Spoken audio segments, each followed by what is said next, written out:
Britain wants to become an electric car manufacturing powerhouse. Subscribe to Electric Vehicle News Bitesize podcast for free. As the global race to build the cars of the future intensifies, stalwarts such as Jaguar Land Rover, Ford, Volkswagen and BMW are eager to take on Elon Musk's Tesla and a host of Chinese giants. Britain wants to win this automobile renaissance, said Investment Secretary Grimstone, who runs the little-known investment office that links 10 Downing Street to the trade and business sectors. Grimstone's job is to help the UK win in one of the most competitive sports in the world, attract foreign investment.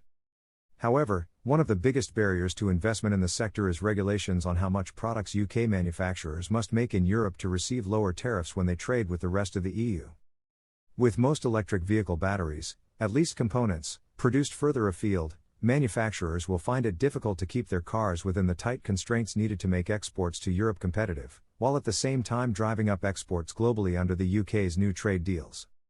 London's Brexit trade deal with Brussels in 2021 limits the share of electric vehicle parts that can be made outside Europe, so manufacturers can benefit from duty-free trade. By 2027, these limits will drop from an initial 60% to 45%. If manufacturers fail to meet these limits, their cars could become so expensive that manufacturers simply won't make the investment worthwhile. Britain may have left the EU, but it cannot escape this vital trade relationship. Europe remains the largest market for British carmakers, with 55% of British-made cars ultimately exported to the EU. Mike Hawes, chief executive of lobby group the Society of Motor Manufacturers and Traders, said the UK needs to transform a lot of its production into electrified competence, a process which won't happen quickly and is not easy. Whether Grimstone can get carmakers to build electric vehicles in Britain, Hawes said, depends on whether the underlying conditions for investment are competitive.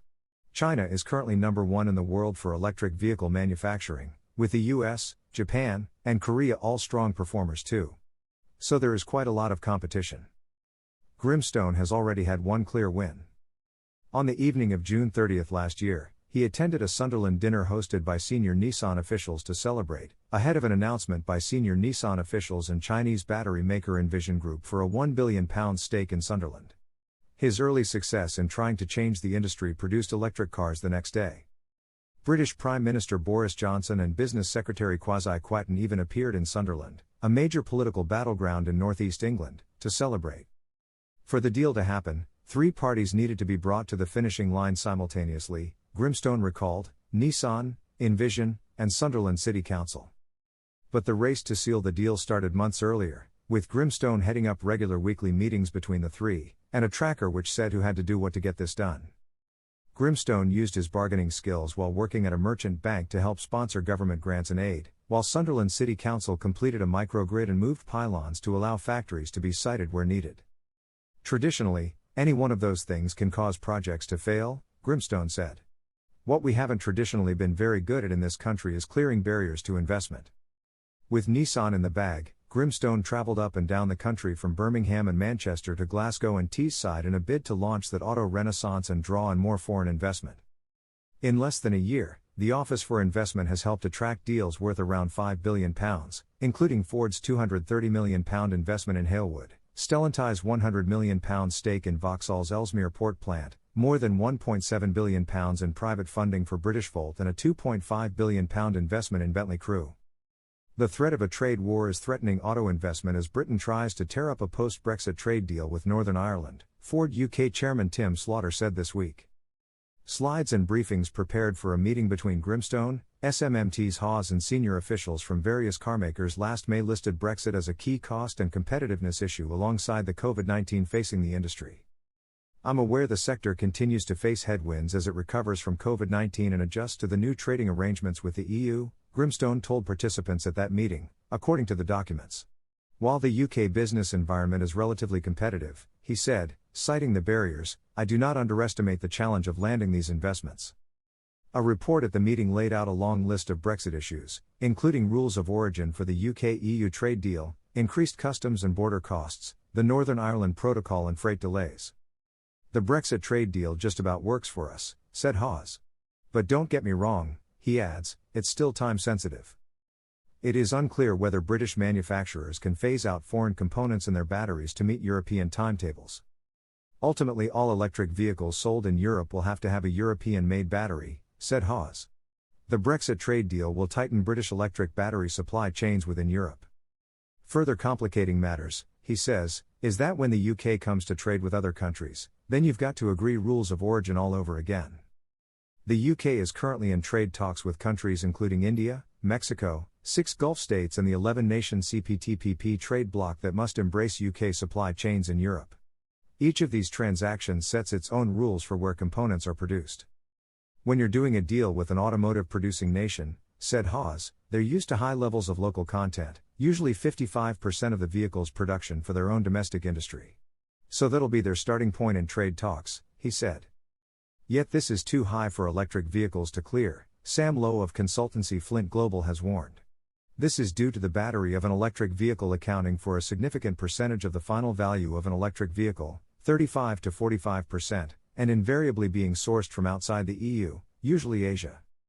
Tatiana Clouthier, Mexico's trade chief, has confirmed that the interests of domestic manufacturers will be a key part of Mexico's electric vehicle trade talks.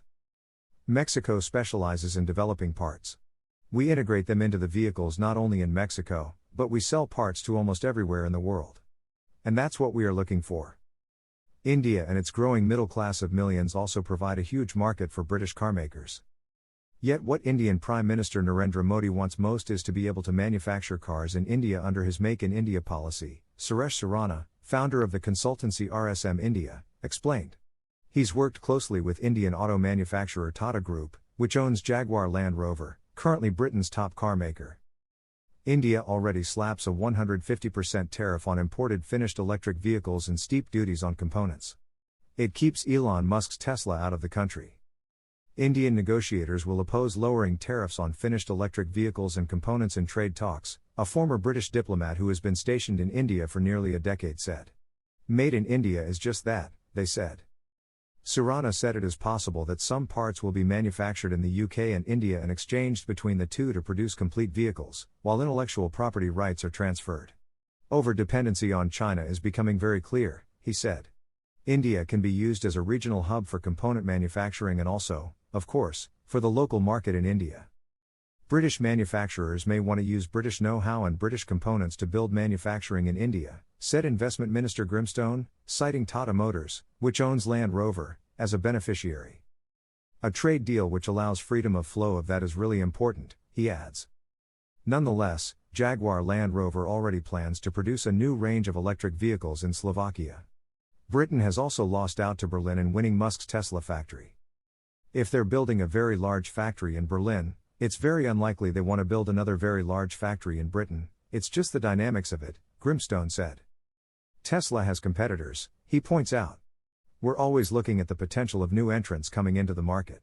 Yet newcomers like Lucid and Rivian don't have any revenue, just the promise of success. Manchester and Birmingham are both vying to attract more investment. The Conservative mayor of the West Midlands, Andy Street, has even teamed up with landowners in a local joint venture to prepare the site for an electric car gigafactory. What we're trying to do is to move that on as rapidly as we can by doing the planning application in advance, he explained, in the hopes of attracting a large industry that once provided for the majority of the exports for this region in Britain. Are there more investments like Nissan's coming? I hope so, said Hawes. We need more. Please give Electric Vehicle News Bitesize podcast a 5-star review to help us grow our audience. Subscribe to the Electric Vehicle News Bitesize podcast for free on Apple Podcasts, Google Podcasts, Overcast, Deezer, Breaker, Castbox, Pocket Casts, Radio Public, Stitcher, Amazon Music, Audible, Gaana, Samsung Podcasts, Google News and the Electric Vehicle News Bitesize Alexa skill. For more articles and episodes visit Startup Increases the Possibilities of Electric Vehicle Charging. Subscribe to Electric Vehicle News Bitesize podcast for free.